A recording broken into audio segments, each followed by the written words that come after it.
शीतल और अभिमन्यु की शादी को 5 साल हो चुके थे, लेकिन अभी तक उनका कोई बच्चा नहीं हुआ था।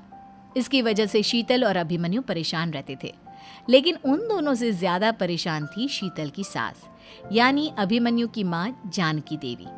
जानकी देवी चाहती थी कि जल्दी से जल्दी उनकी गोद में पोता या पोती आ जाए, और इसीलिए वो अपनी बहू शीतल को लेकर एक दिन हॉस्पिटल पहुंची। डॉक्टर मैडम, जरा ठीक से चेक करके बताइए ना। कई बड़े बड़े डॉक्टर को दिखाया है, लेकिन मेरी बहू माँ ही नहीं बन पाती। मैंने शीतल को बहुत अच्छे से चेकअप किया है। देखिए, बात यह है कि शीतल के अंदर माँ बनने की कैपेसिटी नहीं है। ये आप क्या कह रही हैं डॉक्टर साहब? कोई तो इलाज होगा ना, कोई दवाई दे दीजिए। देखिए, कुछ प्रॉब्लम ऐसी होती है जिनका कोई ट्रीटमेंट नहीं होता। आई एम सॉरी टू से, लेकिन शीतल कभी माँ नहीं बन सकती, क्योंकि उसके यूट्रस में अंदर से ही कुछ प्रॉब्लम है। घर आने के बाद क्या हुआ माँ? कहाँ लेकर गई थी आप शीतल को? अरे कहाँ लेकर जाती, डॉक्टर मैडम के पास ले गई थी, लेकिन तेरी बीवी तो कभी माँ बन ही नहीं सकती। मम्मी जी, इसमें मेरी क्या गलती? अगर अंदर से कोई प्रॉब्लम है तो उसमें मैं भी कुछ नहीं कर सकती। जानती हूँ, ये बात डॉक्टर के मुंह से सुन चुकी हूँ। अब दोबारा मेरे सामने इस बात का गाना मत गा। अरे माँ, परेशान होने की जरूरत नहीं है, हम सोचते हैं ना कुछ।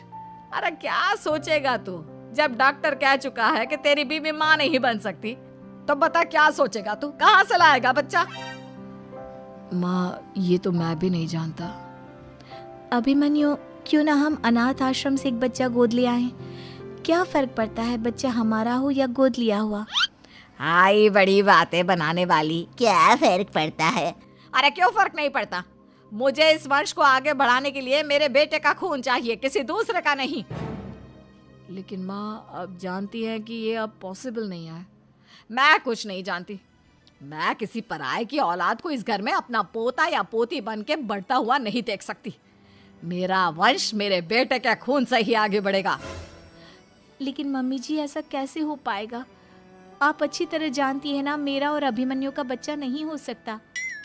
तो मैं अपने बेटे की दूसरी शादी करवाऊंगी, और अपनी दूसरी बीवी से ये मुझे बच्चा पैदा करके देगा। ये आप क्या कह रही हैं माँ? मैं किसी और से शादी नहीं करने वाला। मेरे रहते हुए आप अभिमन्यु की शादी किसी और से करवाएंगी? मम्मी जी, आप ऐसा कैसे कर सकती हैं? तू बस देखती जा बहू, मैं ऐसा कैसे कर सकती हूँ। कुछ दिनों के बाद, अभिमन्यु, मैंने तेरे लिए लड़की ढूंढ ली है। माँ, मैं आपको कितनी बार समझाऊं, मुझे किसी से शादी नहीं करनी है। पहले मेरी बात सुन। ये जो चमेली है ना, हमारे घर में काम करने आती है, वो तुझसे शादी करने के लिए तैयार है। मम्मी जी, आप अभिमन्यु की शादी एक नौकरानी के साथ करवाएंगी? वो इसलिए क्योंकि चमेली दिखने में बहुत खूबसूरत है, बच्चा भी सुंदर ही होगा। मम्मी जी, लेकिन एक बच्चे के लिए अपने बेटे की शादी नौकरानी के साथ करवाना, क्या ये सही है? अगर अभिमन्यु ने शादी नहीं की ना, तो मैं अपनी जान दे दूंगी। अब देख लो, अगर तुम्हें अपनी माँ की जान प्यारी है तो तुम्हें इस नौकरानी के साथ शादी करनी ही होगी। इस तरह जानकी देवी अपने बेटे अभिमन्यु की शादी नौकरानी चमेली के साथ करवा देती है। कुछ दिनों के बाद, नौकरानी से मालकिन बन के तो मजा आ गया। अब तो मैं इस घर की मालकिन हूँ। देखो, अपने आप को ज्यादा मालकिन समझने की कोशिश मत करो। एक बार तुम्हारा और अभिमन्यु का बच्चा इस दुनिया में आ जाए, उसके बाद तुम इस घर से हमेशा के लिए चली जाना। अरे जाओ जाओ, किसी और के आगे बातें बनाना। एक बच्चा तो पैदा नहीं कर सकी, बढ़िया आई। जाओ जाकर मेरे लिए कॉफी बना कर लाओ। नौकरानी मैं हूँ या तुम? मम्मी जी, देखिए ना शीतल मुझसे किस तरह से बात कर रही है। शीतल, तुम्हें पता है ना चमेली प्रेग्नेंट है, मेरे बेटे के बच्चे की माँ बनने वाली है। वो जैसा कहती है वैसा करो।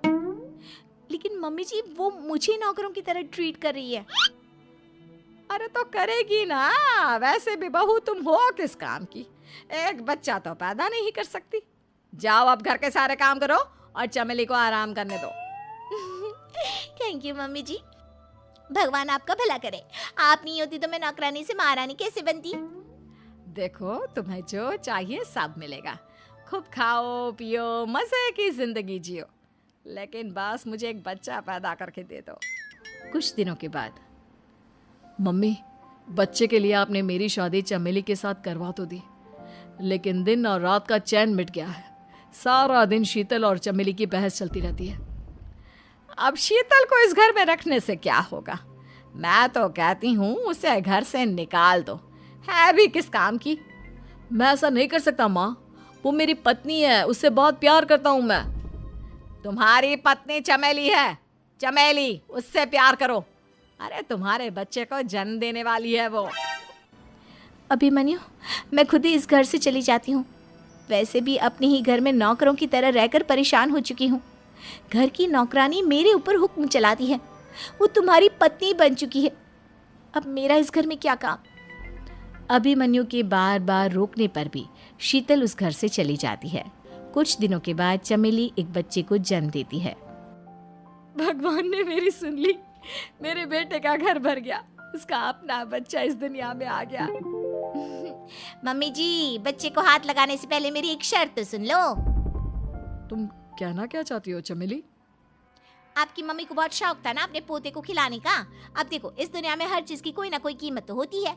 तुम अपनी आधी प्रॉपर्टी मेरे नाम कर दो, बच्चा तुम्हारे नाम। अरे लेकिन मैंने अपने बेटे से तुम्हारी शादी करवाई है, अब ये सौदेबाजी कहाँ से आ गई?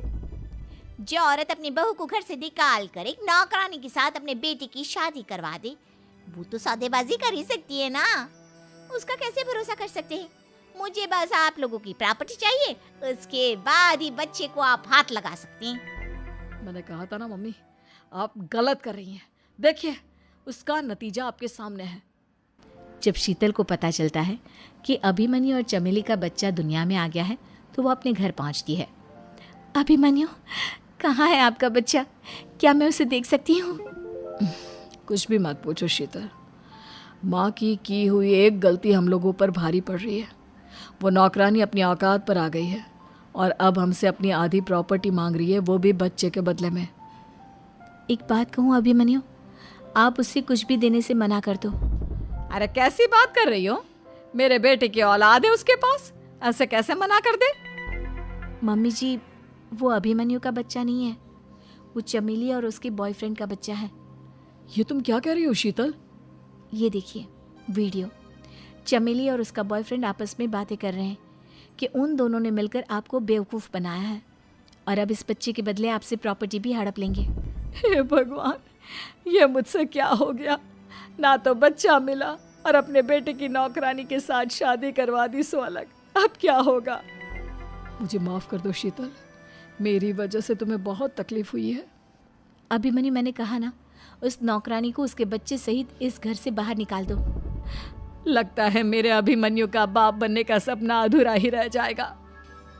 अभिमन्यु, अपनी मम्मी से कहो कि परेशान ना हो।